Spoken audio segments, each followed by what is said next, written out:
Guys, आज हम एक नई वीडियो लाए हैं all about Bhishma Pitamah part 2। अगर आपने पार्ट 1 नहीं देखा है तो बताऊँ आपको क्या करना है। जो मेरा टाइटल आ रहा है वीडियो का उस पर क्लिक करना है, फिर ये लिखा रहा होगा पब्लिशर 13 जून 2020 या फिर मैंने नीचे, और अगर आप थोड़ा सा स्क्रॉल लिखेंगे तो मैंने नीचे लिखा है all about Bhishma Pitamah part 1 और लिंक दे रखा होगा, उस पर डबल क्लिक करके आप वो वीडियो देख सकते हैं। तो अब हमने जाना था कि उनका जन्म कैसे हुआ, उनका नाम भीष्म पितामह कैसे बना और उनकी भीष्म प्रतिज्ञा क्या थी। ठीक है, तो अब हम चलते हैं आगे। तो यार, जब उनके पापा को पता चला है कि मेरे बेटे ने मेरे लिए इतनी बड़ी प्रतिज्ञा ले ली है, तो फिर क्या हुआ ना, वो बहुत खुश हो गए। तो उन्होंने उनको दो चीज़ें दी। पहला, उनका नाम भीष्म पितामह रख दिया जिस नाम से हम उनको जानते हैं, और दूसरा, उनको इच्छा मृत्यु का वरदान मिल गया था। मतलब जब वो चाहेंगे ना मरने की तभी वो मरेंगे, लेकिन लास्ट में वो चाह रहे थे कि मैं मर जाऊं तभी मरे थे, वरना वो अभी तक हमारे सामने होते। ठीक है, तो ना फिर ऐसे ही खुशी खुशी ये बताने लगे। फिर जो उनके पापा के दूसरी शादी की थी, उनका विचित्र पैदा हो गया। ठीक है, उनका बेटा। हाँ, फिर क्या हो गया, शांतनु मर गया, भीष्म पितामह का पापा मर गया। फिर विचित्र राजमुकुट गया जो कि उनकी भीष्म प्रतिज्ञा थी। तो फिर क्या हुआ ना कि विचित्र को कोई रानी नहीं मिल रही थी, मतलब कोई भी रानी नहीं मिल रही थी। ठीक है, तो फिर ना भीष्म पितामह ने क्या करा कि ना 3 लड़कियां थी। ठीक है, वो तीनों सिस्टर्स थी। तो फिर ना वो ऐसे ही कहीं जा रही थी, बताऊं क्यों। देखिए, जब वो ना क्या कर रही थी कि वो अपने पसंद का दूल्हा ढूंढने जा रही थी, मतलब अपने ही पसंद से अपने आप अकेले अपना दूल्हा ढूंढने जा रही थी। तो ना वो उनको भीष्म पितामह उनको चुरा कर ले गया। ठीक है, फिर उसने बोला चलो मेरे भाई विचित्र से शादी करो। विचित्र ऐसे लेकिन कोई शादी नहीं करना चाहता था क्योंकि वो बहुत कमज़ोर था। ठीक है, तो उन्होंने बोल दिया नहीं, मैं किसी और से प्यार करती हूँ तो मैं किसी और से शादी करूँगी। तो जिससे वो प्यार करती थी उसने बोला नहीं, तुम्हें भीष्म पितामह ने चोरी करा था, अब मैं नहीं तुम्हें अपनाऊँगा। तो फिर वो रोती रोती आती है। ठीक है, और फिर वो बदला लेना चाहती है। तो वो ये कहती है भीष्म पितामह चलो तुम भी मुझसे शादी करो। तो उसने भीष्म प्रतिज्ञा ले रखी थी कि वो कभी शादी नहीं करेगा। तो फिर भीष्म पितामह सोच में पड़ जाता है, उसने कहा मैं नहीं करूँगा। ठीक है, तो फिर उसने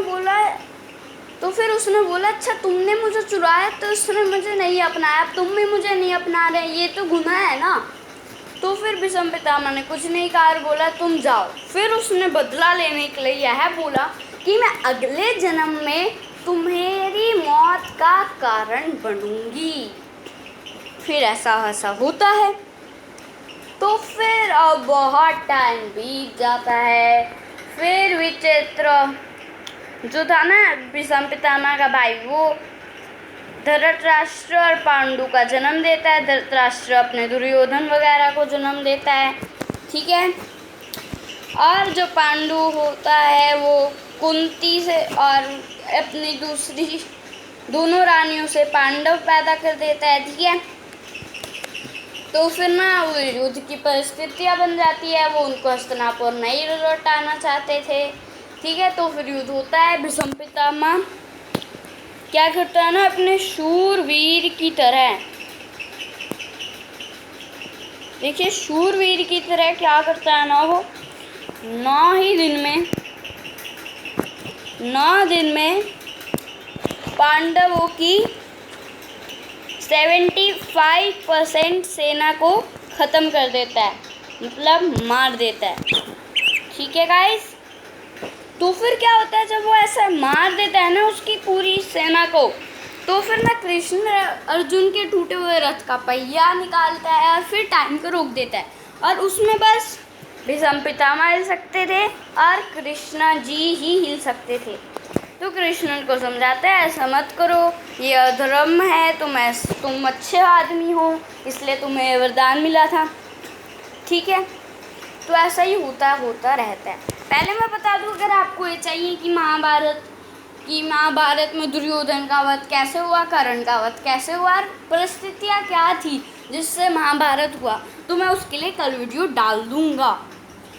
तो फिर क्या होता है ना भाई कि दुर्योधन मान जाता है, हाँ मैंने गलती की थी, ठीक है। तो फिर कृष्ण कहते हैं चलो मैं तुम्हें अभी मुक्ति दे देता हूँ, तुम अभी खुशी खुशी मर सकते हो, तुम्हें स्वर्ग भी प्राप्त होगा।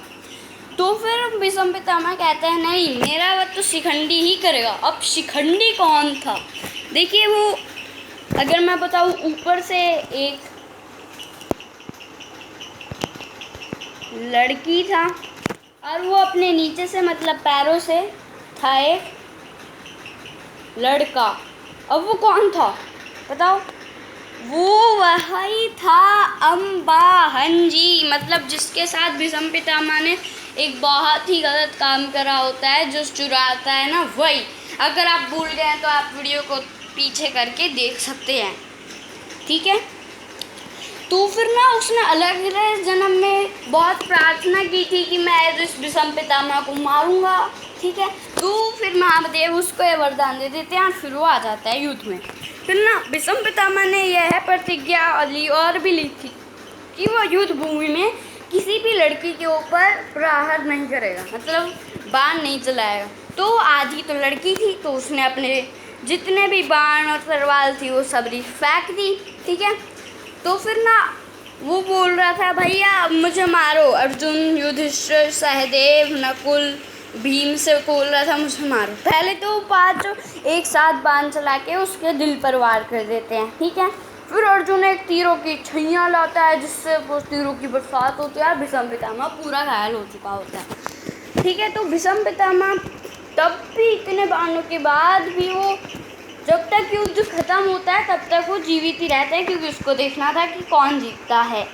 तो वो मर जाता है। फिर भी कौरवों को समझा रहा होता है ऐसा मत करो, इनको अपना हस्तिनापुर लौटा दो, तुम्हें असरा राज्य मिल जाएगा, ठीक है।